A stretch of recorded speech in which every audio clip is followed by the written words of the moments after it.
We go down for the baptism that we went down there in Matthew 3. Then the temptation of Jesus Christ in Matthew 4 and also Luke 4. Then we went up to Salem and then to Cana.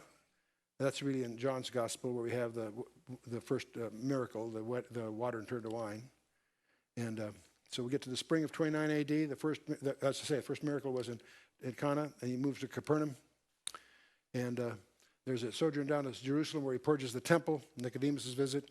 He tarried and baptizes. All the Gospel of John picks up all this stuff. But then at Sychar, the woman on the well, on the way back up, and what have you, Jesus heals the son of the royal official in Cana. John the Baptist is in prison in Jerusalem on Mark 1. Jesus begins his public ministry in the Galilee that Matthew picks up in chapter 4. And at Nazareth, of course, he announces his mandate for his ministry out of Isaiah. And he's driven out. They try to throw him off a cliff, but he slips away. He sets up his operational base in Capernaum, calls 4 disciples in Matthew 4. Peter had a draft of fish in Luke chapter 5. They're going to recognize that on resurrection morning, but that's another part of the story. Peter heals his mother-in-law and so forth. Get to the summer of 30 A.D. at Capernaum, healing of the paralytic. Matthew's call, detailed in Luke 5 and also Matthew 9. Here's the corn and the Sabbath and all of that. The man with a withered hand. The fame begins to spread. Sermon on the Mount, Matthew 5, 6, and 7. And then we have the centurion's servant healed. He's the one that built the synagogue in Capernaum, by the way. And around Nain, we have the widow's son raised from the dead. That's about when we hear about John's query from prison. He dies at Simon's house, returns home, and that takes you to the autumn of 30 A.D., back in Capernaum. The blind and dumb man healed, accused of Beelzebub. That's what closes the open ministry in a sense. Matthew 12. We have the 7 kingdom parables then announced and interpreted only in private to the disciples in Matthew 13. As we zero in on the lake, we have the storm on the way to Gadara. We have the demoniac healed and what we call the case of the deviled ham. And we, all right, and they head back.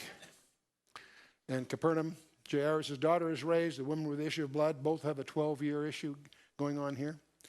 2 blind men, the man dumb and possessed, all these, we're about Matthew 9 here. Then at Nazareth, the people take offense. The apostles are sent out in pairs in Matthew 10. This is where you encounter the execution of John the Baptist, then the return to Capernaum. Spring of 31 A.D. at Capernaum. Return of the 12, retires to Bethsaida. Again, he feeds 5,000 and returns to Capernaum. He walks on water. There's also the Sermon on the Bread of Life in John 6. Eating with washed hands and all that business, get confronted with. Then we get to the summer of 31 A.D. We're getting to the climax here. It surprised me to discover that Jesus took a summer cottage in Sidon, Gentile country, Mark 7. Interesting. He helped a Canaanite woman, and then he goes to the region of Decapolis. That's where the deaf and dumb man in Mark 7. That's where the 4,000 are fed in Matthew 15. And then we get back to Magdala. The Pharisees demand a sign. And Bethsaida, the 11 of the Pharisees, and Herod, he talks about all of that there in... We're now at the autumn of 31 A.D. We're getting to the climax here.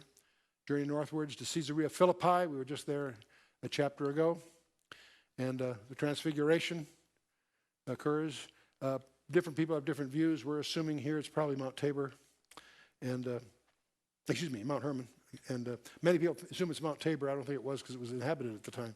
No, I think it was Mount Hermon. But that's, who knows. And... that's where we have a number of other miracles can turn until he gets back to Capernaum. Then we have the tribute money question that occurred in with the get a coin in the fish and so forth in Matthew 17. And then we get into this whole discussion that kicked off tonight's session, who is the greatest? So that is a sort of a geographic summary of where we've been. What's next is the Judean ministry. This was the Galilean ministry that Matthew emphasizes. But from here on out, we're going to be focusing primarily on the Judean ministry, which is going to lead up to